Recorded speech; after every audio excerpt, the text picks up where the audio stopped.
할렐루야. 아멘. 성령 충만함 잘 유지하고 계시죠? 네. 우리가 이 하나님의 일을 하고 또 성령의 인도하심을 받으려고 할 때 늘 역풍이 따릅니다. 역풍. 그 점을 항상 우리가 명심해야 됩니다. 어저께 저희가 우리 발칵 뒤집어지는 일이 있었어요. 이렇게 발칵 뒤집어졌는데 우리 하나를 잊어버려 가지고 결국은 찾았는데 얘가 집을 나갔는데 잠옷바람으로 느낌이 이상하더라고요. 일반적인 느낌이 아니어가지고 바로 이제 경찰서에 신고했는데 몇 시간 만에 또 찾았어요. 근데 어느 경찰서에서 지구대에서 이제 하나를 발견했죠. 근데 되게 감사한 게 그 기본적으로 우리 믿는 자들에게 하나님의 은혜와 보호하심이 있습니다, 여러분. 예. 근데 이제 얘가 이제 한두 시간 없어지고 3시간 없어지니까 별의별 생각이 들잖아요, 그렇죠? 특히 영등포는 이게 험악한 곳이라 녹록지가 않습니다. 잃어버리면 찾기가 어렵습니다. 근데 이제 다행히 어느 지구대에서 이제 애를 보관이란다 보호하고 있다고 연락이 와서 이제 지구대에 갔습니다. 근데 참 감사한 게 새삼 우리 대한민국 공무원, 경찰 공무원, 소방 공무원, 군인들께 참 감사하더라고요. 이게 딱 애를 실종 신고를 딱 하면 지구대 경찰들이 다 연락해서 그 비슷한 인상착의 애들을 이제 서로 이제 경찰들이 네트워크를 통해서 찾아내는 거죠. 근데 그 하나가 지나갈 때 경찰 아저씨가 보고 이미 연락을 받았으니까 영등포 갔네. 너가 김하나니? 이렇게 물어봤더니 맞다고 했대요. 그래서 잠깐 들어와라. 그래가지고 경찰 지구대에 이제 보관하고 있었죠. 그런 어저께 1년의 과정을 겪으면서 저는 영적으로 의미를 좀 이렇게 해석해 보면 우리가 하나님의 일을 하는 교회잖아요. 또 우리가 성령의 충만함으로 올해 이제 사도행전의 어떻게 모티브에 따라 증인의 삶을 살려고 이제 교회적으로 이제 공표했기 때문에 역시 사단도 잘 알고 있습니다. 역풍이 있죠. 그래서 올해 성령의 능력이 나타나실 때 여러분 한 사람 한 사람 역풍이 있다는 걸 명심하십시오. 생각지도 않은 곳에서 가정, 직장, 뭐 이렇게 인간관계에서 역풍이 일어날 겁니다. 그때 우리는 여러분 마음을 잘 다잡고 평소에 신앙생활을 굳게 잘 유지하고 또 공동체의 기도의 힘을 잘 우리가 함께 서로 신뢰함으로 가야 됩니다. 왜냐하면 하나님의 일은요, 이 사도행전을 통해서 우리가 배우겠지만 올해 늘 역풍이 있습니다. 하나님을 믿고 성령의 인도하심을 받는다는 건요, 결코 꽃길만을 걷는 것만은 아닙니다. 하지만 그 끝은 승리인 것입니다. 승리. 그래서 우리가 이 점을 좀 이렇게 다시 한번 명확히 하고 여러분 성령 충만함을 유지하십시오. 잃어버리시면 안 됩니다. 오늘 사도행전 7번째 시간 전령이란 주제로 메신저, 전령, 초대교회 메시지라는 주제입니다. 전령은 여러분 하나님이 우리에게 초대교회 성도를 통해서 마치 전령과 같이 전하고자 하는 메시지가 있다는 뜻입니다. 좀 이따 구체적으로 살펴볼 텐데요. 오늘은 지난주에 예고해드린 대로 베드로의 설교 말씀을 통해서 하나님께서 우리에게 전달하고자 하는 이 마지막 시대의 메시지를 한번 엿들어보고자 합니다. 그래서 베드로의 설교가 생각보다 제가 연구하고 기도하고 보면서 굉장히 중요하다라는 감동을 받았습니다. 오늘 말씀이 조금 긴데요. 우리 베드로의 설교, 유명한 오순절 설교를 함께 번갈아가며 교독하도록 하겠습니다. 제가 먼저 읽겠습니다. 이는 곧 선지자 요엘을 통하여 말씀하신 것이니 일러스되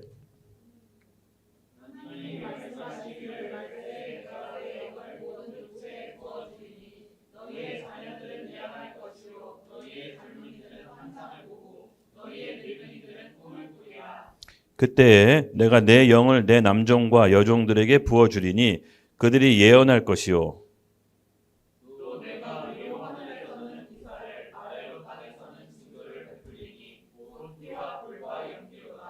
주의 크고 영화로운 날이 이르기 전에 해가 변하여 어두워지고 달이 변하여 피가 되리라.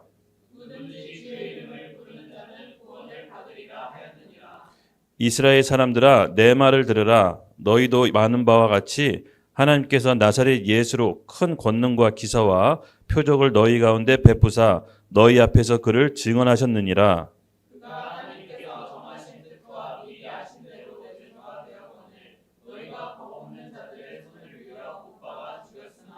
하나님께서 그를 사망의 고통에서 풀어나 살리셨으니 이는 그가 사망에 매여 있을 수 없음이니라.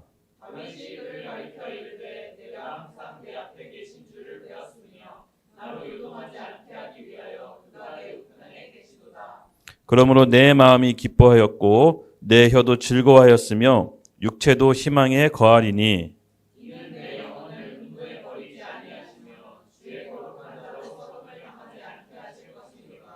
주께서 생명의 길을 내게 보이셨으니 주 앞에서 내게 기쁨이 충만하게 하시리로다 하였으므로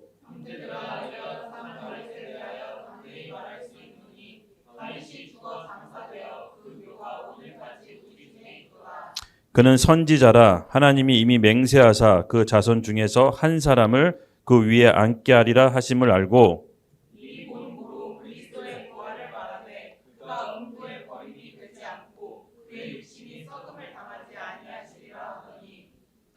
이 예수를 하나님이 살리신지라 우리가 다 이의 증인이로다.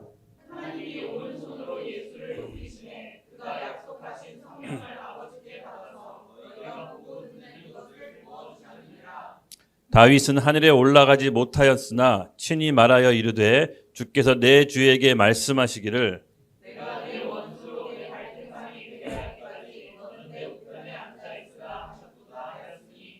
그런즉 이스라엘 온 집은 확실히 알지니 너희가 십자가에 못 박은 이 예수를 하나님이 주와 그리스도가 되게 하셨느니라 하니라.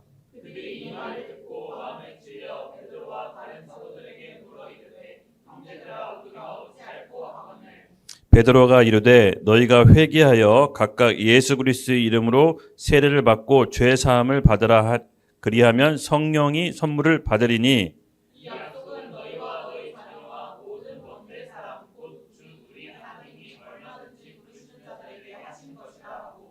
또 여러 말로 확증하여 권면하여 이르되 너희가 이 패역한 세대에서 구원을 받으리라 하니 다 같이 읽겠습니다. 그의 말을 받은 사람은 세례를 받음에 이날의 신도의 수가 3,000이나 더하더라. 아멘, 아멘. 네, 지난 시간 우리는 변화된 베드로의 모습을 함께 살펴보고 베드로가 누군지에 대해서 그 인물에 대해서 함께 살펴봤습니다. 예, 맞습니다. 베드로는 연약함에서 담대함으로 그리고 배신의 아이콘에서 순교의 아이콘으로 완전히 다른 사람으로 변화되었습니다. 여러분 그의 힘의 원천은 무엇이었습니까? 네, 바로 성령의 충만함이었습니다. 오순절 마라가 다락방에서 약속의 성령을 받은 우리 초대교회 성도들과 베드로는 이제 완전히 다른 사람이 되었습니다. 예수를 십자가에 못 박기로 결의한 바로 그곳 성전 앞뜰에서 베드로는 여러 사람들에게 팩트 폭격을 날린 것입니다. 너희가 십자가에 못 박은 이 예수를 우리 하나님께서 주와 그리스도가 되게 하셨다. 이 설교 한 번으로 무려 그 자리에서 3,000명이 회심하게 됩니다. 놀라운 사건이 벌어지죠. 더 이상 움츠리고 숨어있는 베드로가 아니라 이제 대중 설교자로서 첫 데뷔를 한 겁니다. 그 후 그는 놀라운 기적을 행하게 됩니다. 성전 미문 앞에 있는 안증뱅이를 살리고요. 여러 기적과 어떻게 보면 이적으로 스승 예수님보다 더한 기적을 이룹니다. 베드로가 이렇게 갑자기 급변하게 된 것은 여러분 다른 이유가 아닌 것입니다. 그의 삶 속에 연약함 가운데 넘어졌을 때 예수님께서 그를 위해서 항상 기도하셨고 그가 약속의 성령을 받았을 때 변화된 미래의 모습을 그리고 있었던 것이었습니다. 우리 요한복음 14장 12절을 같이 함께 읽겠습니다. 시작. 내가 진실로 너에게 이르노니 나를 믿는 자는 내가 하는 일도 그러할 것이요 그 또한 그보다 더한 일도 하리니 이는 내가 아버지께로 감이라. 아멘. 예수님께서는 사람을 보실 때 현재의 모습을 보시는 것이 아니라 그 사람의 미래의 잠재력을 보십니다. 예, 그 사람이 성령 받고 난 다음의 모습을 예수님은 사람을 보는 기준으로 뽑습니다. 맞습니다. 예수님께서는 베드로 그 제자들에게 이렇게 얘기하십니다. 내가 진실로 너에게 이르노니 나를 믿는 자는 내가 하는 일보다 더 할 것이요 그보다 더 큰 일도 한다고 말씀하십니다. 여러분, 오늘 이 말씀을 우리 교회 가운데 하나님께서 해주신 말씀이라고 믿습니다. 이 말씀을 믿고 사모하십시오. 올해는 이 말씀이 우리 가운데 이루어지기를 예수님의 이름으로 선포합니다. 믿는 자에게는 예수님보다 더 큰 능력도 행할 것을 믿으십시오. 그러므로 올해는 여러분이 이 예수의 말씀을 믿고 구하고 찾고 두드리는 사람이 되기를 예수님의 이름으로 축복합니다. 그 다음 구절이 있습니다. 요한복음 14장 13절 함께 읽겠습니다. 시작. 너희가 내 이름으로 무엇이든 구하든지 내가 행하리니 이는 내가 아버지로 하여금 아들로 말미암아 영광을 받으시게 하려 함이라. 아멘, 아멘. 여기서의 주어 포인트가 뭡니까? 내가 하는 것이 아닙니다. 예수의 이름으로 행할 때 예수님께서 행하신다고 합니다. 즉 내가 한다라고 우리는 할 수 없습니다. 그렇죠? 내 앞에 있는 삶의 도전과 벽들은 내 힘으로 넘을 수 있는 것이 아닙니다. 예수님께서 우리에게 힌트를 주신 겁니다. 내 이름으로, 예수의 이름으로 믿고 구할 때 그것을 누가 먼저 앞서서 행한다고 했습니까? 예수 그리스도께서 먼저 앞서서 행한다고 했습니다. 여러분 이걸 믿으시기 바랍니다. 올해는 이 말씀을 굳게 믿고 사모함으로 우리 일터와 가정과 현장에서 예수의 믿음으로 행하는 귀한 능력의 성도들이 되기를 예수님의 이름으로 축복합니다. 네, 오늘 이 시간은요, 이런 베드로의 설교를 좀 분석하는 시간을 갖도록 하겠습니다. 3,000명을 회심시킨 베드로의 오순절 설교를 제가 좀 주목하는 이유는 이 설교 안에 복음의 순수한 6가지 핵심 요소가 다 담겨져 있었기 때문입니다. 학문적으로도 굉장히 중요한 설교가 될 것 같아요. 그리고 이 마지막 때 베드로가 우리에게 던져주는 이 메시지는 저는 마지막 때 설교의 스탠다드 중에 스탠다드라는 생각이 들었습니다. 어떻게 보면 설교의 교본이라고나 할까요? 마지막 때 우리가 꼭 붙잡고 회복해야 될 메시지인 줄로 믿습니다. 이 베드로의 설교, 오순절 설교에는 크게 6가지 요소가 있는데요. 바로 복음에 대한 필연성, 그리고 당연성, 그리고 확증성, 그리고 유일성, 절대성, 시급성, 이 6가지로 좀 분석해서 나눠볼 수가 있습니다. 저는 이 베드로의 오순절 설교를 통해서 오늘날 우리 교회가 강단에서 회복돼야 될 모든 요소가 다 들어있다라는 감동을 받았습니다. 그래서 이 설교를 기도하고 연구하는데 굉장히 저로 하여금 주목이 됐습니다. 왜냐하면 저도 메신저이기 때문에 어디에서 말씀을 전해야 되기 때문에 이 초대교회 성도들과 사도들이 무슨 메시지를 전했는지 굉장히 궁금했습니다. 그들의 메시지 안에는 오늘날 우리가 꼭 들어야 되는 마치 전령과도 같은 하나님이 오늘 우리 교회에게 주시는 전령 같은 메시지라고 저는 믿습니다. 아멘. 오늘 주제가 전령이죠. 네, 여러분 전령 혹시 군대 갔다 오신 분들은 아시죠? 저도 전쟁은 해본 적은 없지만 이 베트남 월남전이나 이렇게 한국 전쟁을 경험하신 분들 이 전령에 대해서 얘기하는데요. 이 전령은 굉장히 무섭다고 합니다. 행여나 잘못 적어나거나 오류로 잘못 전하면 지휘관이 다른 판단을 하고 부대원들을 자칫 잘못한 큰 어려움에 몰아갈 수 있기 때문에 전령은요 빠르고 신속하고 명확하고 정확한 얘기를 해야 된다고 합니다. 왜냐하면 너무나 다급한 거죠. 전투의 향방을 가를 수 있기 때문에 전령은 자기의 생각을 넣어서는 안 됩니다.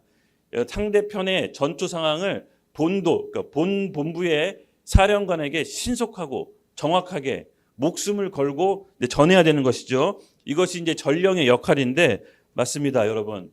이 초대교회 성도들과 사도들은 하나님의 전령이었습니다. 하나님의 마음을 받아서 이 복음에 대한 시급성, 필연성, 당연성, 유일성 그 모든 요소들을 오늘 우리에게 전달하는 것입니다. 그래서 이 초대교회 성도들 특히 이제 사도들의 메시지의 특징을 보면요. 어려운 말로 화려한 수식어를 쓰지 않았습니다. 또 현란한 어휘로 말을 쓰지 않았습니다. 명료하고 경쾌하고 원색적인 복음, 그 십자가 복음만을 갖고 전령의 역할을 한 것입니다. 아멘. 지식이 있어서 복음을 잘 전달하는 것이 아닙니다. 아는 게 많아서 복음을 전달하는 것이 아닙니다. 바로 하나님께서 우리 가운데 마음을 부어주시는 것입니다. 십자가 외에 다른 복음은 없나니 바로 이 베드로가 이 오순절 설교 말씀은 딱 하나였습니다. 너희가 십자가에 못 박은 예수를 우리 하나님 주와 그리스도로 삼으셨다. 이 단순하고 명쾌한 원색적인 복음이 3,000명의 회심을 낳게 한 것입니다. 여러분 오늘 우리가 이 초대교회의 영성을 받아야 되는 것입니다. 우리 모두는 하나님의 전령으로 선택받은 것입니다. 이 시대에 성경에 어떻게 보면 6,000년 역사 가운데 우리가 이 시대에 태어난 이유가 있는 것입니다. 하나님께서는 모든 나라와 국경선과 민족을 정하시고 각 시대별로 우리 인물을 두신 이유가 있습니다. 이 특별한 마지막 때에 이 성경의 끝부분에 살고 있는 우리에게 하나님께서 이 시대에 살아가도록 두신 이유가 무엇이라고 생각하십니까? 저는 그 중에 하나가 바로 이 전령자의 역할이라고 봅니다. 전령자의 역할. 그래서 복음을 우리가 언제 어느 때 전달할 수 있도록 준비하셔야 됩니다. 그렇죠? 예, 마지막 때는요 굉장히 미혹의 때입니다. 말씀으로서 스탠다드 기준을 잡지 않으면요 미혹되기 딱 좋은 때입니다. 마지막 때는 거짓 선지자들이 나타나서 성도들을 미혹한다고 합니다. 우리 마가복음 13장 22절에서 23절 함께 읽겠습니다. 시작.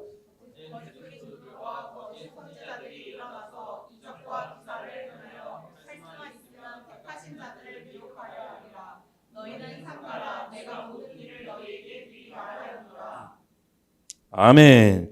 마지막 때는요 이런 혼란스럽고 두려운 때를 이용해서 우리에게 사건처럼 나타나는 거짓 메신저들이 동시에 일어납니다. 여러분 마지막 때 많은 거짓 선지자들이 일어난다고 우리 마가복음 말씀에 나옵니다. 거짓 메시저, 그렇죠? 거짓 설교자들. 어떻게 보면 택할 수 있는 택한 자들도 미혹하려고 넘어뜨리려고 애씁니다. 미래에 대한 불안함을 조성해서요. 그들이 육신의 안정을 찾는 메시지들을 계속해서 쏟아냅니다. 여러분 대표적인 게 무엇입니까? 사람은 뭐에 가장 두려움을 느낍니까? 물질.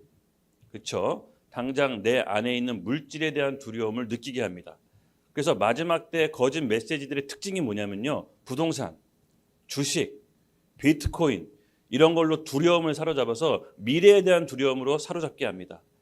여러분 그것을 통해서 마지막 때 메시지를 만약에 풀어낸다면 여러분 경계하셔야 됩니다. 왜냐하면 초대교회 성도들의 모습은 전혀 다른 삶의 모습을 보여줍니다. 내 육신과 안위를 위해서 뭔가 안정적인 투자를 통해서 자산을 모으라고 한 것이 아니라 오히려 그 반대로 서로 가지고 있는 자산을 통용하고 있는 것을 나누는 정반대의 경제 시스템을 얘기하고 있습니다.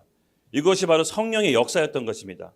단 법과 제대로 이렇게 성령의 역사를 꾸민 것이 아니라 자발적인 마음으로 성령이 주신 마음의 감동에 따라서 전혀 다른 경제 시스템을 초대교회 성도들은 보여주신 것입니다. 이게 그 세상 가운데 충격으로 다가온 것입니다. 여러분 지금이나 그때나 돈이 중요하지 않겠어요? 그렇죠? 지금이나 그때나 돈이 중요한 건 마찬가지입니다. 돈이 없으면 그때도 내가 봤을 땐 더 어려웠을 것 같아요. 그렇지만 그때 당시에 그걸 능가할 수 있는 초대교회 믿음의 성도는 뭐냐? 성령의 충만함이었습니다. 그것을 통해서 그 시대의 사람들을 결코 감당할 수 없는 경제 시스템을 만든 것입니다. 여러분 우리가 이 초대교회 성도들의 모습, 올해 사도행전 하는 것을 여러분 잘 주목해서 보시기 바랍니다. 마지막 때 우리 성도들이 어떻게 살아가야 되는지를 그 지침과 기준을 세우는 것입니다. 그래서 오늘 오순절 베드로 설교를 이제부터 살펴보도록 하겠습니다. 크게 6가지로 이제 살펴볼 텐데요. 16절과 21절에는요. 복음에 대한 필연성을 얘기하고 있습니다. 그리고 22절에서 24절은요. 복음에 대한 당연성. 그리고 25절에서 28절은 복음에 대한 확증성. 그리고 29절에서 34절에는 유일성. 그리고 35절에서 38절에는 절대성. 그리고 37절에서 41절에는 시급성. 이 베드로의 오순절 설교에는요. 이 복음에 대한 순수성 6가지가 모두 다 담겨져 있습니다. 그리고 그 결과 여러분 베드로의 설교 그 결과 어떤 일이 벌어졌죠? 예루살렘 교회에 부흥이 일어납니다. 그 시작으로 베드로의 설교 시작으로 부흥이 일어납니다. 그래서 부흥의 시작점이 되는 설교라고 합니다. 그래서 베드로의 설교를 우리가 오늘날 주목해서 봐야 됩니다. 오늘날 교회에 이 베드로의 설교가 강단에서 뿌려질 때 저는 부흥의 시작을 알린다고 봅니다. 여러분 믿으시죠? 그래서 오늘날 우리 교회에서 회복돼야 될 메시지 오늘 베드로의 오순절 설교입니다. 여러분 주목하시기 바랍니다.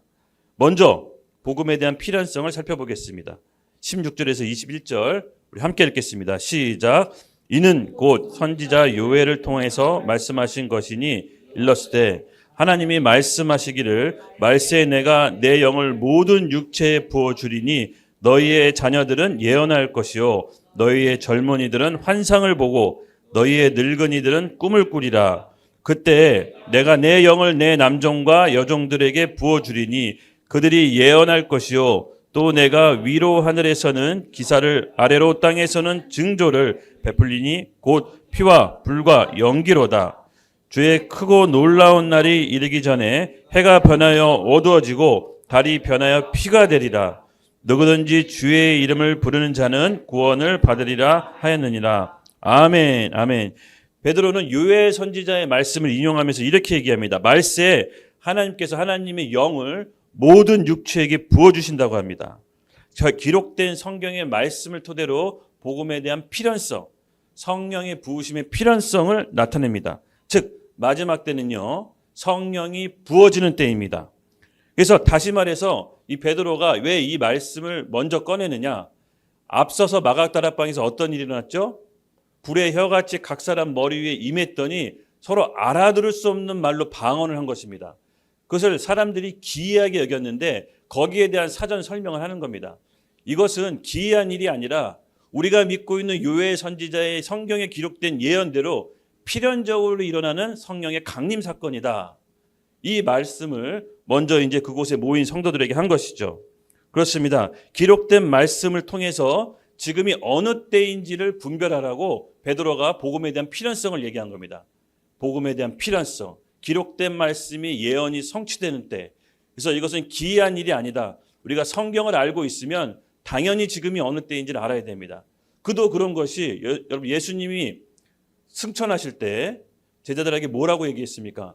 너희가 본 모습 그대로 내가 온다라고 했습니다. 아마 이때 당시 제자들은 본인의 전도 발언 끝에 예수님이 곧 오실 거라고 믿었을 겁니다. 예, 그 말씀을 토대로 지금이 마지막 때라는 인식이 있었을 겁니다. 맞습니다. 근데 이 마지막 때에 대한 인식은요, 여러분 지금도 좀 논란이 있습니다. 사실은 그렇죠? 과연 마지막 때를 어느 시점부터 마지막 때라고 할 것이냐, 뭐 학자들마다 다 기준이 조금씩 다릅니다.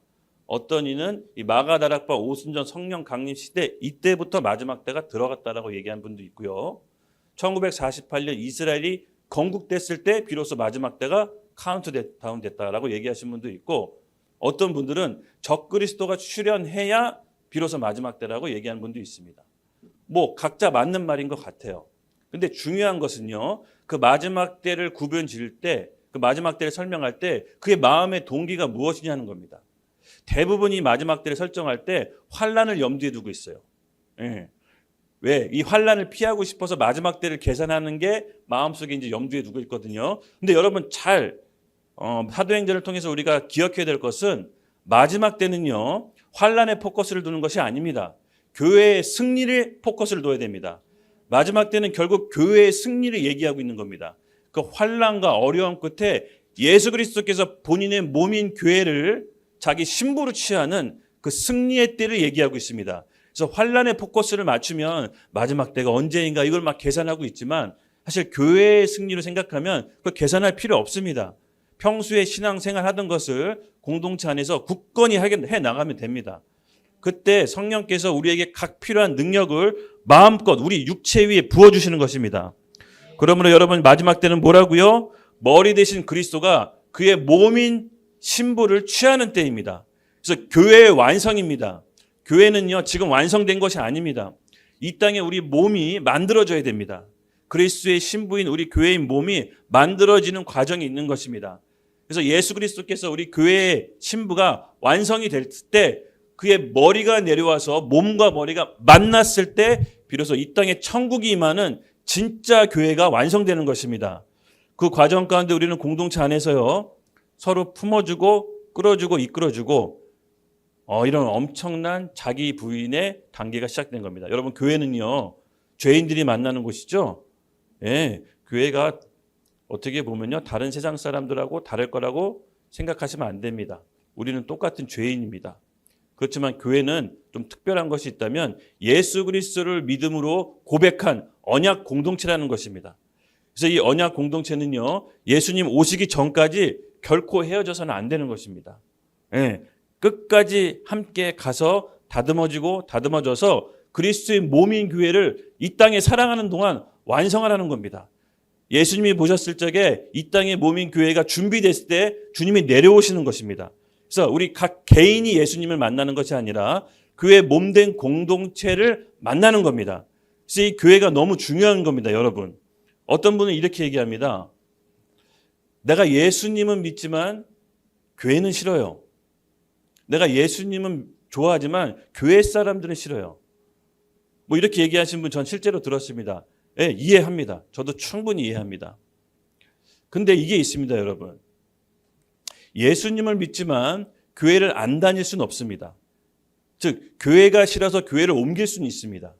교회를 떠날 수는 있지만 교회를 안 다닐 수는 없습니다. 왜냐하면 예수님께서는요, 몸된 공동체랑 만나는 것입니다. 예. 설사 내가 교회가 싫다, 교인들이 싫다, 그리고 교회를 떠날 수 있지만 중요한 건 본인이 교회를 차리셔야 됩니다. 교회를 안 다닐 수는 없는 것입니다. 본인이 교회 차리는 거 괜찮습니다. 예수님께서는 두세 사람이 있는 곳에 나도 너희와 함께 있겠다고 했기 때문에 교회가 싫다, 교회 떠나도 괜찮습니다. 교회 옮겨도 괜찮습니다. 인준아. 그렇지만 교회를 차려야 됩니다. 아셨죠? 이 교회가 싫다 그러면 교회를 차리셔야 돼요.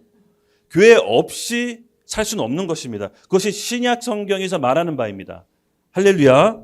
예, 그래서 이것이 복음에 대한 필연성입니다. 여러분, 교회를 가볍게 여겨서는 안 됩니다. 우리의 영혼의 관점에 봤을 때 교회를 무시하고 내가 개인적으로 믿음이 좋다고 해서 그리스도 예수님의 신부로서 만날 수 있는 것이 아닙니다. 네, 그러므로 우리 이 옆에 있는 우리 앞뒤에 있는 교회 식구들 얼굴 한번 보십시오. 한번 얘기하겠습니다. 우리 예수님 오실 때까지 끝까지 함께 갑시다. 아멘, 아멘, 할렐루야. 네, 그다음 두 번째, 우리 복음의 당연성에 대해서 살펴볼 텐데요. 22절에서 24절 우리 함께 읽겠습니다. 시작.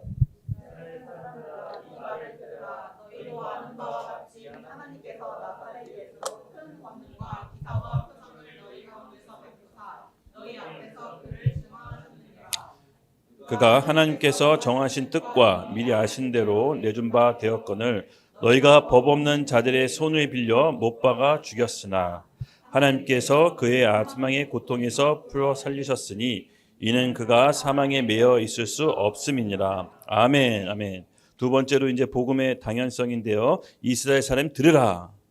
이스라엘 사람은 이 말을 들으라. 예, 이 말을 들으라는 것은 확신입니다. 베드로가 뭔가가 사람들에게 전할 말이 있는데 본인의 확신 가운데 있습니다. 즉 복음은요, 자기가 믿고 있는 바에 확신이 있을 때 그것이 정확하게 전달될 수 있습니다. 여러분, 복음을 못 전하는 것은요, 지식이 없어서가 아닙니다. 내가 믿고 있는 바에 확신이 있는지를 점검해 보셔야 됩니다. 성경에는 내가 믿고 들은 바를 전하거나 말할 수 없어 견딜 수 없다라고 초대교회 성도들은 얘기하고 있습니다. 맞습니다. 복음은요, 어떤 수식어, 화려한 수식어, 그리고 현란한 어휘로 전하는 것이 아니라 다른 사람을 설득하는 것이 아닙니다. 영적인 답을 주는 것입니다. 답이 없는 사람들에게 내 안에 있는 답을 주는 겁니다. 그 답이 무엇이냐? 바로 예수 그리스도라는 것입니다. 그래서 복음에 대한 확신이 있는 베드로는요, 담대하게 얘기하는 겁니다. 이 말을 들으라. 너희가 필요한 말은 이 말이다 라고 얘기하는 것입니다. 그것이 무엇이냐? 23절 하나님께서 정하신 뜻과 미리 아신 대로, 예, 바로 실제로 이 사람들에게 전달했을 때 이 하나님이 정하신 뜻과 미리 아신 섭리가 있다는 겁니다. 바로 하나님께서 당연성인데, 복음에 대한 당연성인데요. 그 마음 구절에 이렇게 얘기합니다. 내준 바 되었거늘 너희가 없는 자들이 손을 빌려 못 박아 죽였으나. 지금 3,000명이 넘는 사람들한테 너희가 예수를 못 박았다고 합니다. 실제로 그 사람들이 못 박았다는 뜻이 아닙니다. 예수님이 십자가에서 못 박혔을 때 그 모든 사람이 봐왔고 함께 동조했다는 것입니다. 즉 유대인과 바리새인들에게 선동당했다는 것입니다. 예수님께서 십자가에 못 박아 죽은 그 예수를 너희가 주와 하나님이 되게 하셨다라고 했을 때 만약에 예수님께서 심판받은 그 장소에서 그것에 동의하지 않았다면 누구 한 명이라도 반론을 제기했어야 됩니다. 그렇죠? 근데 이 3,000명이 넘는 사람들은 예수님이 심판받을 때 동조했다는 겁니다. 여러분, 침묵도 동조인 것입니다. 아셨죠? 예, 지금 베드로가 그걸 지적하고 있는 겁니다. 너희가 다 동조했지 않느냐? 너희가 다 침묵하지 않았느냐? 라고 그 3,000명에게 얘기하는 것입니다. 맞습니다. 여러분, 복음에 대한 확신은 바로 이렇게 담대함으로 나오는 겁니다. 세상이 다 예스라고 해도 진리 앞에서는 노라고 얘기할 줄 알아야 됩니다. 세상이 다 노라고 해도 복음에 대한 확신이 있는 사람은 예스라고 얘기할 줄 알아야 됩니다. 베드로가 이 성전 뜰 앞에 나간 겁니다. 예수님을 십자가에 못 박았던 그 장소에서 보란 듯이 죽을 각오하고 지금 돌맞을 각오하고 얘기하는 겁니다. 자기가 믿고 있는 그 확신한 바, 너희가 다 침묵하지 않았냐? 주님이 못 박을 때 다 침묵하지 않았냐? 다 동조다다. 너희도 로마와 유대인들에게 선동당했다라고 베드로가 팩트 폭격을 가한 것입니다. 그랬더니 그들은 마음이 찔렸습니다. 베드로 하는 말이 틀린 말이 아니었거든요. 그래서 여러분, 마지막 때는요, 여러분, 확실한 복음 가운데 거해 있어야 됩니다. 예. 하나님께 구하세요. 기도하셔야 됩니다. 진짜 성도들은요, 하나님께 목숨 바칠 성도들을 찾고 있어요.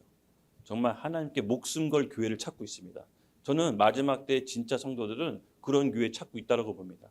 주님께 목숨 걸 수 있는 교회를 찾고 있습니다. 예. 저는 이 복음에 대한 확신이 오늘 우리 가운데 임하길 예수님의 이름 축복합니다. 이거 없으면요, 다 흔들려요. 예, 다 흔들립니다. 여러분, 진짜로 우리가 이 은혜의 때에 살고 있고 하나님께서 기회를 주시는 겁니다. 이 평온한 때에 우리가 하나님께서 간구하고 기도합시다. 이 사도행전을 괜히 하는 것이 아닙니다. 분명히 부흥 전에는, 부흥 후에는 대환란이 있다라고 합니다. 하나님께서 부흥을 허락해 주신 것은 환란을 통과할 수 있는 힘을 주시는 겁니다. 우리가 믿고 있는 것들이 이제 하나 둘씩 무너질 것입니다. 인간관계, 재물, 나의 어떻게 보면 부모님, 심지어 내 가족 친구들까지도 여러분, 내 영혼을 책임질 수 없습니다. 네. 우리는 하나님 앞에서 온전히 우리 하나님의 내 영혼만 하나님이 책임지신다는 것을 알고 있어야 됩니다. 네, 이것이 바로 복음에 대한 당연성입니다. 하나님이 정하신 뜻과 그 미리 아신 대로, 하나님이 그 깊고 오묘하신 섭리대로 너희들은 다 외면하고 그리스도를 부인했지만 그 하나님께서 그것을 살리셔서 반전의 기회로 삼으신다. 하나님께서는 다 계획이 있으시다. 우리 예수님이 너희들 때문에 죽은 것처럼 보이지만 그를 부활하셔서 이 세상을 심판하러 오실 거다. 바로 인류 구원의 계획이 그 십자가 이면에 있는 것입니다.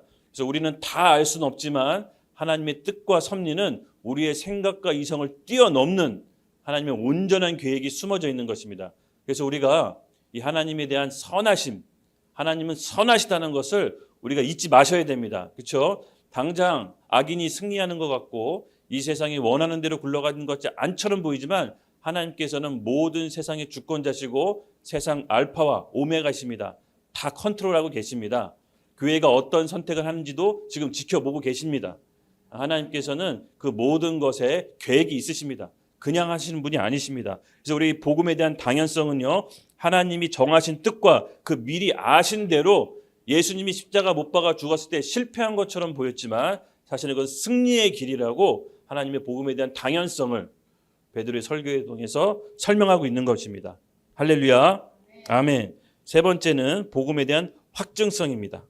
25절에서 28절 함께 읽겠습니다. 시작. 그를 가리켜 이르되 내가 항상 내 앞에 계신 줄을 배웠으며 나로 일동하지 않게 하기 위하여 그가 내 우편에 계시도다. 그러므로 내 마음이 기뻐하였고 내 영도 즐거워하였으며 육체도 희망에 거하리니 이는 내 영혼을 음부에 버리지 아니하시며 주의 거룩한 자로서 손을 당하지 않게 하실 것이니까. 주께서 생명의 길을 내게 보이셨으니 주 앞에서 내게 기쁨이 충만하게 하시리로다 하였으므로. 아멘. 네 번째는 복음에 대한 확증성인데요. 베드로는 다윗의 말을 인용하면서 시편 16편 8절에서 13절 말씀을 지금 인용한 겁니다. 다윗이 이 말씀을 인용하면서 본인의 주장에 대한 근거로 어떻게 보면 확증을 펼칩니다. 무엇이냐? 메시아에 대한 기록, 부활에 대한 기록, 그 믿음의 근거, 나의 믿음의 근거는 어디 있습니까? 기록된 말씀, 다윗이 인용한 시편 말씀으로 본인에 대한 믿음에 대한 확증성을 얘기하는 것입니다. 맞습니다. 내가 항상 내 앞에서 계신 주를 배웠으며 나로 요동하지 않게 하기 위하여 그가 내 우편에 계시도다. 실질적으로 나와 함께 하시는 이가 누구냐? 실질적으로 내 믿음의 근거는 무엇이냐? 바로 기록된 말씀을 통해서 예수님을 더 깊게 만날 수가 있는 것입니다. 우리가 올해 한 해 통독으로 예수님을 더 깊게 알아가자는 훈련을 하고 있죠. 예배로 하나님을 알고 말씀으로 예수님을 더 깊게 알고 기도로 성령님께 인도받자고 하는 것이 올해 우리 공동체 한 해 훈련입니다. 지금까지 잘 따라오고 계셔서 너무 감사해요. 이렇게 분위기가 잡히기가 굉장히 쉽지 않습니다, 여러분. 교회적으로 이렇게 하려고 해도 할 수가 없는 것입니다. 성령께서 정말 우리 교회를 선택하신 것 같아요. 이 세 가지 믿음의 신앙의 세 가지 축을 우리가 겸비한다면 내년에는 또 다른 놀라운 역사가 있을 줄로 믿습니다. 바로 이 베드로가 본인에 대한 복음의 확증성을 뭐라고 얘기하는 것입니까? 내가 한 말이 아니라 우리 조상 다윗의 기록된 말씀을 통해서 예수님이 우리와 함께 하시다라는 것을 미리 예표하고 계신 것입니다. 26절에 이렇게 얘기합니다. 그러므로 내 마음이 기뻐하였고 내 혀도 즐거워했으며 육체도 희망에 거하리니.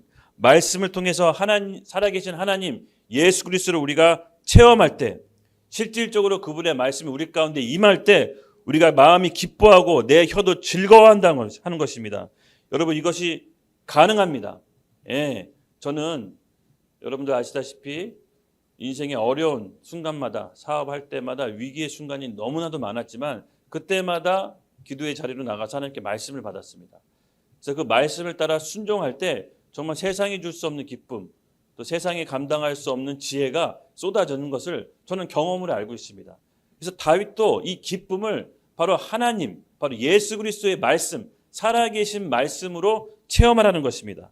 27절 이렇게 얘기합니다. 이는 내 영혼을 음부에서 버리지 아니하시며 주의 거룩한 자로 썩음을 당하지 않게 하실 것이미로다.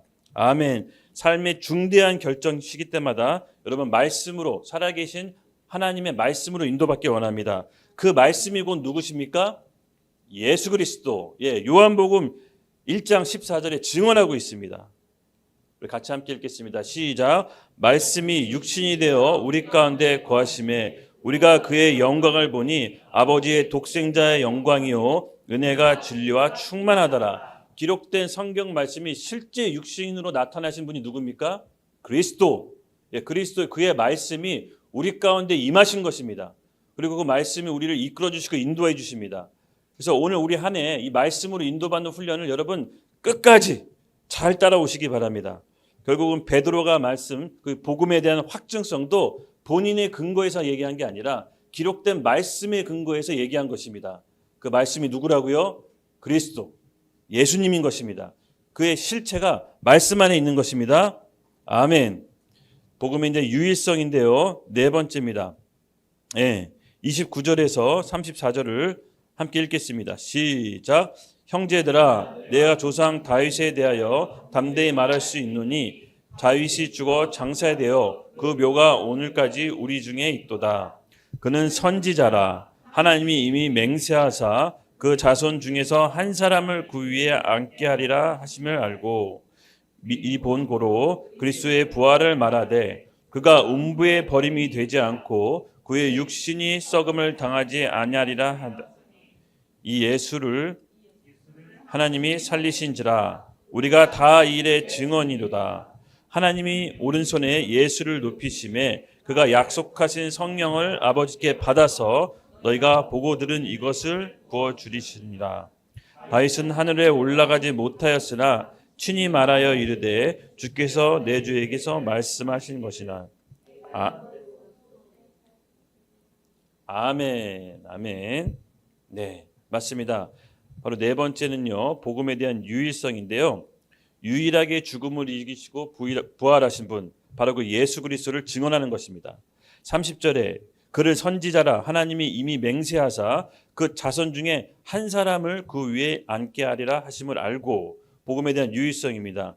결국은 예수 그리스도는 육신으로는 다윗의 혈통으로 났지만 그 한 사람을 통해서 바로 인류를 구원하신 하나님의 계획과 약속을 성취하신 것입니다. 이것이 바로 이제 복음에 대한 유일성을 나타내는 건데요. 예수 그리스도는 메시아로서 다윗의 혈통으로 났다라고 증언하고 계신 것입니다. 그리고 하나님의 33절에 하나님의 오른손으로 예수를 높이심에 그가 약속하신 성령을 아버지께로 받아서 너희가 보고 들은 이것을 부어 주셨느니라. 유해 선지자서와 더불어 다윗의 시편 말씀을 이용해서 마지막 때 성령을 다시 한번 우리에게 부어주신다고 얘기합니다. 즉 여기서도 유일성이 나오는데요. 그 약속의 성령을 누가 부어주신 겁니까? 예수 그리스도. 예, 예수 그리스도께서 성령 또한 우리에게 부어주신다라고 약속하신 것입니다. 이거를 통해서 우리는 성부 하나님, 성자 하나님, 성령 하나님의 동일한 본성과 동일한 인격을 엿볼 수가 있는 것입니다. 지난 시간에도 제가 설명했지만 각각 인격이 다르시나 구별되지 않는 한 생각, 한 마음을 갖고 계신다고 합니다. 바로 이 성부, 성자, 성령 하나님께서는 인류의 구원 역사에 함께 계획하시고 처음부터 지금까지 함께하고 계시는 것입니다.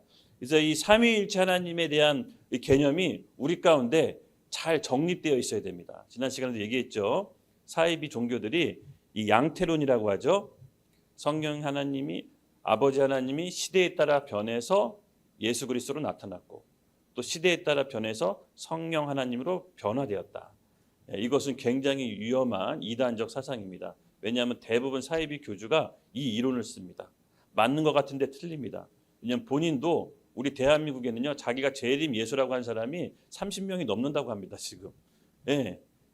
본인이 약속의 성령이 받아서 오늘날 재림 예수가 되었다라고 다 이렇게 주장합니다. 여러분 이것이 굉장히 위험한 사상입니다. 그래서 이 삼위일체 이론이 우리 안에 잘 정립이 되어 있어야 됩니다. 아멘. 그리고 34절에는요. 다윗은 하늘에 올라가지 못하였으나 이렇게 표현되어 있습니다. 어떻게 보면은 우리가 이 부분에 있어서 조금 신학적으로 논쟁이 있습니다. 논쟁이라기보다 논란이 있는데 죽음 위에 성도가 어디에 거처하냐 이 부분입니다. 이 부분. 카톨릭과 개신교가 이게 명확하게 다릅니다, 여러분. 카톨릭은요 죽음 이후에 어떤 대기 장소 연옥설이 있다라고 만들었습니다. 연옥설. 그래서 이 연옥설은요 누가 가냐면요 예수 그리스도를 믿지만 지옥에 갈 만큼 심한 죄를 짓지 않아서 연옥에 대기하고 있다고 합니다. 그래서 그 연옥에 통해서 일정 부분 고통 당하면 천국에 올라갈 수 있다고 합니다. 그래서 예수 믿는다고 해서 다 구원받을 다 천국 가는 게 아니라 연옥설에서 대기해서 어느 정도 고통을 받고 쉽게 말해서 정화돼야 천국에 갈 수 있다고 합니다. 근데 여기까지는 뭐 크게 뭐 그럴 수 있지 않을까 싶은데 중요한 건 뭐냐면요. 그 안에서 중보자, 바로 중보자가 있는데 조상, 그리고 죽음 이후의 조상, 이 땅에 타는 자손, 즉 살아있는 사람이 죽은 자를 위해 중보할 때 천국에 갈 수 있다라고 성경에 없는 내용을 넣습니다. 이것이 왜 문제가 되냐면요. 훗날 면죄부 판매로 발전합니다. 이 연옥설을 정립한 사람이 카톨릭 교황 중에 그레고리 1세 아시죠? 카톨릭 성가 잘 만드신 분. 이 그레고리 1세가 연옥설을 정립했는데 성경에 아예 없는 얘기를 한 건 아니에요. 왜냐하면 우리가 누가복음에 보면요. 거지 나사로와 부자 얘기도 보듯이 서로 마주 볼 수 있게 돼 있어요. 근데 천국은 아무런 고통과 슬픔과 아픔이 없다고 요한계시록에 나왔어요. 근데 이제 그 나사로의 얘기를 보면 서로 마주 보면서 고통당하는 걸 봐요. 그래서 부자가 나사로한테 애원해요. 저 나사로를 우리 가족에게 보내서 이곳에 오지 않게 하소서. 어떤 장소적인 개념이 분명히 있습니다. 우리 누가복음 16장 19절에 26절 함께 읽어볼까요? 시작.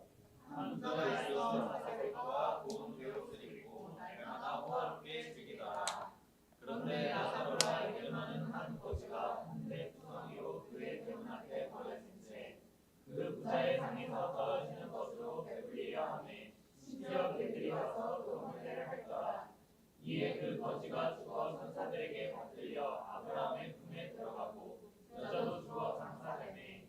그가 음부에서 고통 중에 눈을 들어 멀리 아브라함과 그의 품에 있는 나사로를 보고 불러 이르되 아버지 하나님이여 나를 궁일이 여기사 나사로를 보내어 그 손가락 끝에 물을 찍어 내 혀를 서늘하게 하소서. 내가 이 불꽃 가운데서 괴로워하나이다. 아브라함이 이르되 예 너는 살았을 때 좋은 것을 받았고 나사로는 고난을 받았으니 이것을 기억하라. 이제 그는 여기서 위로를 받고 너는 괴로움을 받으리라. 그뿐 아니라 너희와 우리 사이에 큰 구렁텅이가 놓여 있어 여기서 너에게 건너가고자 하되 갈 수 없고 거기서 우리에게 건너올 수 없게 하였느니라. 네. 여기서 보험과 같이 이 카톨릭에서는요, 죽은 사람이 일정 부분 연옥에 가서 그 죄를 씻을 수 있도록 정화 과정을 겪어야 된다라고 합니다. 이 말씀을 어떻게 보면 좀 근거로 삼을 수가 있는데, 근데 산자들이 죽은 자들을 위해 고행을 하거나 선행을 하거나 기도를 하면 그 죽은 자들이 천국에 갈 수 있다고 믿었어요. 여기서부터는 성경에 없는 내용이에요. 이것이 이제 면죄부 판매의 근거로 삼거든요. 여기서부터 이제 카톨릭이 부패하기 시작합니다. 근데 중요한 것은 바로 천국에 가는 개념은 아닌 것 같습니다. 어떤 대기 장소가 있는데 서로 마주 볼 수 있는 곳입니다. 그래서 우리 가족 중에서도 서로 마주보고 고통당하는 걸 볼 수 있습니다. 이건 천국 개념이 아닙니다. 천국은 통치 개념입니다. 킹덤 오브 갓, 킹덤 오브 헤븐. 예수님께서 이렇게 하나님 나라 천국으로 표현했을 때는 통치 개념으로 설명한 것이지 장소 개념으로 설명한 것이 아닙니다. 근데 또 중요한 구절에 한 구절이 있는데 누가복음입니다. 여러분 누가복음 23절에서 42절에서 43절 함께 읽겠습니다. 시작. 이르되 예수여 당신의 나라가 임하실 때 나를 기억하소서 하니 예수께서 이르시되 내가 진실로 너희에게 이르노니 오늘 내가 너와 함께 낙원에 있으리라 하시니라. 아멘. 여러분들 잘 아시다시피 십자가의 오른편 강도가 마지막에 주님께 회개하고 돌아왔을 때 예수님께서 네가 진정 나와 함께 낙원에 있으리라고 또 장소의 개념을 얘기합니다. 이런 것으로 비추어 봤을 때 카톨릭의 연옥설이 아예 틀린 것 같지는 않아요. 뭔가 죽음 이후에 대기 장소가 있는 것 같은데 그것이 과연 성경에 나왔을 때 정확한 표현으로 천국이냐 지옥이냐 이것은 좀 명확하진 않은 것 같습니다. 근데 분명한 것은요, 카톨릭의 연옥설을 인정하지 않는 것은 바로 예수님이 중보자가 유일하신데 우리 살아있는 자가 그 중보자를 대신해서 죽은 자를 천국으로 옮기고 이렇게 할 수 있다는 것이 저는 좀 불가능하다라고 보고 이게 바로 개신교가 인정할 수 없는 얘기죠. 그렇다면 개신교의 어떻게 보면 좀 구원론을 보면은 우리가 예수님 믿으면 바로 즉시 천국에 간다라고 배웠고 또 이렇게 알고 있습니다. 그렇죠? 근데 이 예수님을 믿고 즉시 천국에 가게 되면 예수님께서 이 땅에 재림하셔서 심판하시는 신약의 약속의 말씀이 흐트러지게 돼요. 예. 이미 천국 가 있는 사람을 예수님이 불러내서 다시 심판하신다라는 게 이게 신약의 교리와 맞지 않거든요.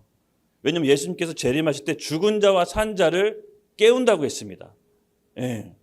그렇다면 비추어 봤을 때 어떤 우리가 죽었을 때 사후 세계가 있는 것은 분명한 것 같아요. 예. 근데 그것이 천국이라고 예수님은 표현하지 않아요. 예수님이 사복음서에서 킹덤 오브 갓, 킹덤 오브 헤븐이라고 표현했을 때는 이 땅에 임하는 하나님 나라를 표현한 거지 죽어서 가는 어떤 사후 세계의 장소를 얘기하는 것이 아니에요. 그럼 이렇게 비추어 봤을 때 어느 정도 하나의 좀 가설로 좀 만들어 볼 수 있는데 죽어서 가는 낙원이란 파라다이스라는 곳이 있는데 그곳에서 예수님을 믿고 구원받는 사람 대기하고 있는 것 같아요. 예. 근데 예수님께서 부활하실 때는 우리를 깨우셔서 부활체의 몸을 입게 하셔서 마지막 심판 날에 천국과 지옥을 완전히 정하시는데 그 사이에 대기 장소가 있는 것만은 지금까지는 이 정도의 해석이 맞는 것 같아요. 제가 이걸 해석하고 파고 공부하다가 제가 이제 논문으로 준비하려고 해요. 더 나가면 논란이 있을 것 같아서 이 개신교의 구원론과 카톨릭의 구원론이 어떻게 보면은 조금 면밀하게 우리가 살펴봐야 돼요. 예수님이 믿고 바로 천국에 갈 수 있다는 것도 약간 무리가 있어요. 예, 무리가 있습니다. 왜냐하면은 예수님이 믿고 바로 천국에 가게 되면 예수님이 이 땅에 재림하실 때 심판하러 오시는데 천국에 있는 사람들 다시 불러서 심판하게 되는 거기 때문에 다소 무리가 있는 해석입니다. 어쨌든 이 얘기는 여기까지로 정리하고 나중에 제가 조금 구체적으로 한번 깊게 말씀드릴 수 있는 시간을 갖도록 하겠습니다.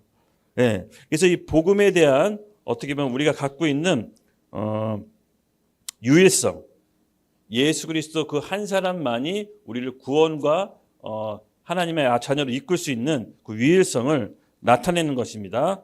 그리고 다음에는 복음에 대한 절대성이 있습니다. 우리 35절에서 38절 우리 함께 읽겠습니다. 시작.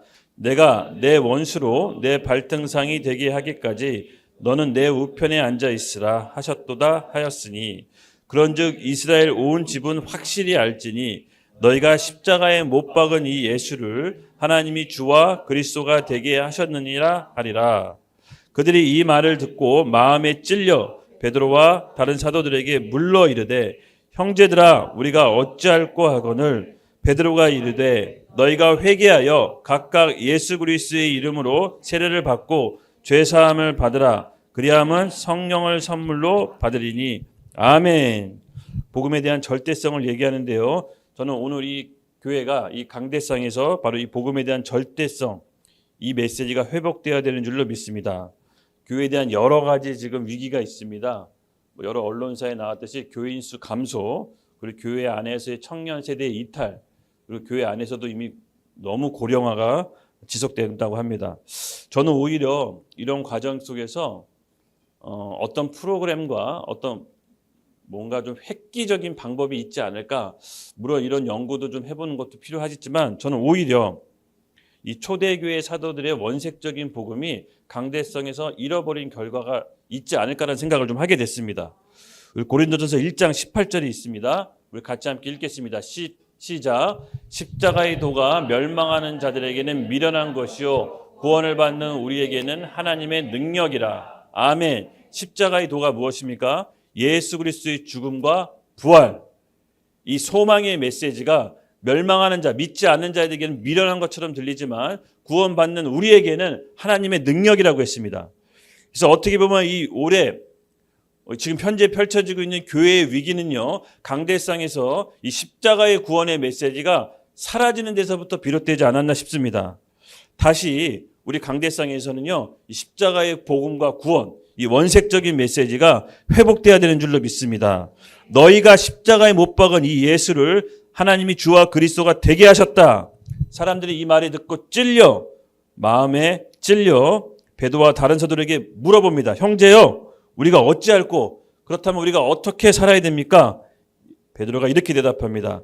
너희는 회개하여 각각 예수 그리스도 이름으로 세례를 받고 죄사함을 받으라. 그리하면 성령을 선물로 받으리니. 아멘. 복음의 절대성입니다. 예수 그리스도 이름 외에는 다른 이름의 구원을 주신 적이 없습니다. 그래서 예수 그리스도의 구원의 이름에 힘입어 받게 되는 선물이 있는데 그것이 무엇이냐? 성령. 예. 유해의 선지자가 말했던 초대교회 이른비 성령이 오늘 우리 마지막 때 우리 교회 안에 늦은 비 성령으로 임하게 될 것입니다. 저는 이 복음 메시지가 다시 회복될 때 이것을 받아들인 마지막 때 성도들이 이 늦은 비 성령을 받게 될 줄로 믿습니다. 역시 오늘도 우리에게 필요한 것은 무엇입니까? 복음입니다. 네, 그때나 지금이나 아무리 시대가 변하고 세상이 가치관이 변한다 하더라도 복음은 영원히 변하지 않는 것입니다. 사람을 살릴 수 있는 것은 예수 그리스도의 십자가의 복음인 것을 여러분 잊지 마십시오. 그래서 어떤 사람들이 비유를 맞추는 메시지나 뭐 교회 프로그램에 잘 꾸려서 사람을 모으려고 하지는 않을 것입니다. 제가 원색적인 복음을 더 갈고 닦아야 됩니다. 이 마지막 때에 필요한 메시지입니다. 우리가 이 베드로의 오순절 설교를 우리가 잘 오늘 들어야 됩니다. 설교의 스탠다드입니다. 마지막 때 표준 중에 표준입니다. 베스트 오브 중에 전 베스트라고 봅니다. 제가 이 말씀을 읽고 마음이 뜨거워졌습니다. 아, 이 설교를 해야 되는구나. 이런 설교가 오늘날 우리 교회에게 회복돼야 되는 것이구나. 여러분 그 말씀에 믿음에 공감이 되십니까? 네. 아멘. 그렇다면 여러분 갈고 닦으십시오. 예수님의 전령이 되십시오. 말 한마디를 하더라도 누구를 언제 어디서 만나더라도 내가 복음을 날카롭게 갈고 닦아서 툭 치면 복음이 바로 나올 수 있도록 준비하십시오. 우리는 이 땅에 이 시대에 태어난 하나님의 의무가 있는 것입니다.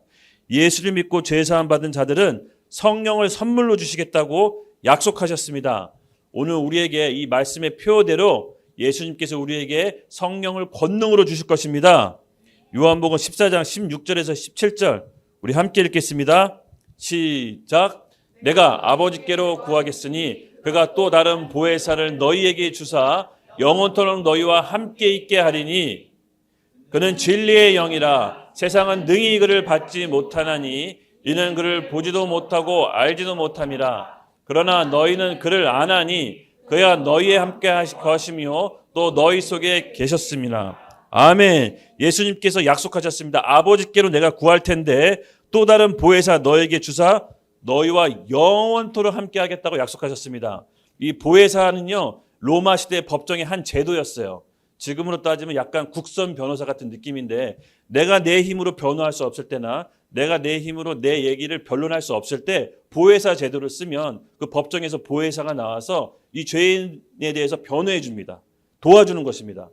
바로 그것으로 이렇게 묘사한 것이 보혜사라는 말인데, 여러분 맞습니다. 그 보혜사가 우리와 영원토록 함께 하신다고 약속했습니다. 우리를 참소하고 우리를 정죄하는 사단의 모든 거짓된 메시지로부터 예수님의 피로써 우리에게 보혜사를 주시겠다고 약속하셨습니다. 그는 진리의 영이시고 세상이 능히 그를 받지 못하나니 이를 보지도 못하였고 알지도 못함이라. 그러나 너희는 그를 아나니 그가 너희와 함께 거하시며 또 너희 속에 계심이니라. 아멘. 우리와 영원토록 함께 계시겠다고 약속하셨습니다. 그 보혜사는요, 우리를 지금도 인도하시고 우리 예수 그리스도를 믿는 즉시 우리 안에서 성령으로 통치하십니다. 그래서 이 성령으로 인도받는 것이 여러분 얼마나 중요한지 모릅니다. 제가 우리 교회 유튜브 채널에 성령으로 인도받는 삶 1편부터 15편이 있는데 자세히 한번 들어보십시오. 예, 제가 자세히 풀어놨습니다. 아마 조금 개념이 잡힐 겁니다. 성령으로 인도받는 삶이 무엇인지. 마지막 6번째, 복음에 대한 시급성입니다. 39절에서 41절 함께 읽겠습니다. 시작. 이 약속은 너희와 너희 자녀와 모든 먼데 사람 곧 주 우리 하나님이 얼마든지 부르시는 자녀에게 하신 것이라 하고, 또 여러 말로 확증하여 권하여 이르되 너희가 이 패역한 세대에서 구원을 받으리라 하니, 그 말을 받은 사람들이 세례를 받으며 이날의 신도의 수가 3,000이나 더하시니라. 아멘. 베드로의 설교로 인해서 3,000명의 신도가 더해집니다. 이 복음에 대한 시급성입니다. 하나님이 시급한 것입니다. 하나님이 이 하나님의 마음을 품고 가지 않으면 하나님께서 일하시는 것입니다. 여러분, 우리가 하나님의 마음과 뜻을 알았다면 우리가 이 시대에 전령으로서 일해야 됩니다. 제가 두려운 것은 이 하나님의 마음을 읽지 못하는 교회들은 그 촛대가 옮겨지는 것을 역사적으로 우리는 전 잘 알고 있습니다. 그러므로 하나님께서 우리에게 마음을 주시고 이 하나님의 시급성을 우리가 함께 있다면 하나님의 일에 동참해야 됩니다. 예수님의 전령으로서 복음을 잘 준비할 수 있도록 올 한 해 우리 준비합시다. 그리고 여러분에게 제가 실습도 시키실 겁니다. 예, 여러분, 신앙생활은 관념적으로 하는 것이 아닙니다. 우리가 믿고 있는 바를 우리가 몸소 실천할 때 그것이 내 안에 실제화되는 것입니다. 할렐루야. 예, 성도들은, 초대교회 성도들은 자기가 보고 들은 거를 듣거나 말하거나 말하지 않게 견딜 수 없다고 했습니다. 우리가 이 마음을 오늘 우리에게 부어달라고 기도해야 됩니다. 여러분, 예수님의 그 탄식이 들리십니까? 여러분, 예수님의 영혼 구원에 대한 탄식을 들으셔야 됩니다. 누가복음 10장 2절입니다. 우리 함께 읽겠습니다. 시작. 이르시되 추수할 것은 많되 일꾼이 적으니 그러므로 추수하는 주인에게 청하여 추수할 일꾼을 보내주소서 하라. 아멘. 네, 오늘 우리의 예수님의 탄식이 우리의 탄식으로 들리길 원합니다. 이 바로 복음에 대한 시급성. 정말 사람들에게 필요한 것이 무엇입니까, 여러분? 복음 아니겠습니까? 내가 내 자신이 누군지도 알지 못한 채 우리가 살면서 자라면서 세상이 주는 교육과 가치관에 이미 휩쓸려서 하나님이 우리를 어떻게 생각하시는지도 모르고 우리 세상에 이미 젖어들었습니다. 이 복음만이 우리가 하나님 안에서 온전한 형상을 회복하는 유일한 길입니다. 그러므로 더 말씀에 깊숙이 들어가시고 예수 그리스도 안에서 우리가 더 자라납시다. 이 시대에게 꼭 필요한 것은 저는 복음이라고 봅니다. 2000년 전이나 100년 전이나 지금이나 저는 똑같습니다. 사람은 복음에 목말라 있습니다. 우리가 전하지 않아서 그렇지 복음에 대해서 전하면 사람은 목말라 있다는 것을 금방 알 수 있습니다. 지금 우리에게 필요한 것은 저는 예수 그리스도의 부활의 복음이라고 믿습니다. 오늘 우리가 이 말을 듣고 복음에 대한 시급성, 절대성, 유해성, 확정성, 당연성, 필연성이 이 베드로 설교에 모두 다 녹아나 있는데 이 말씀을 다시 한번 곱씹고 집에 가서 읽길 바랍니다. 하나님에 대한 다급한 마음이 우리에게 전달될 줄로 믿습니다. 우리 같이 일어나겠습니다. 오늘 기도할 때 하나님 우리가 주님의 전령으로 일어서겠습니다. 주님 여전히 제 문제가 있지만 제 앞에 여전히 제 삶의 장애물이 있지만 그것을 뛰어넘는 초대교회 성도들의 믿음을 부어주시옵소서. 우리가 더 이상 문제가 문제로 여기지 않고 하나님이 주신 그 성령의 충만함의 권능을 받아 모든 문제를 뛰어넘는 초대교회 성도들의 믿음이 우리 가운데 부어지게 하여 주시옵소서. 이르시되 추수할 것이 많되 추수할 일꾼이 없다라는 예수님의 탄식을 우리의 탄식으로 받기를 원합니다. 우리가 복음으로써 예수님의 전령이 되게 했다고 다시 한번 결단하며 나아가겠습니다. 주여! 하나님 아버지, 오늘 베드로의 설교를 들었습니다. 아버지 하나님, 우리의 복음 가운데 우리 믿음의 확신이 굳게 서게 하여 주시고 정말 이 마지막 때에 살아가는 우리 성도들에게 정말 성령의 충만함, 요엘 선지자가 약속한 그 늦은 비 성령을 우리 교회 가운데 모든 성도들 머리 위에 충만하게 부어주시옵소서. 특별히 우리 삶에 모든 문제가 있습니다. 아프신 분들이 있고 또 재정에 대한 어려움도 있고 삶의 여러 장애물과 난관이 있습니다. 그럼에도 불구하고 우리 초대교회 성도들이 모든 문제를 뛰어넘어 이 세상이 감당하지 못한 믿음을 허락하셨듯이 오늘 우리에게도 그 믿음을 허락하여 주시옵소서. 문제가 더 이상 문제로 여겨지지 않고 하나님의 나라와 예수 그리스도의 복음을 전하는 전령자로서 믿음 위에 굳게 세워지게 하여 주시옵소서. 능력으로 승리하는 삶을 살 수 있도록 우리 YDP 하나교회 모든 식구들 가운데 임할지어다. 감사합니다. 오늘 예배도 하나님 기쁘게 받아주시고 저의 모든 찬양과 경배를 감사함으로 기쁘게 받아주시옵소서.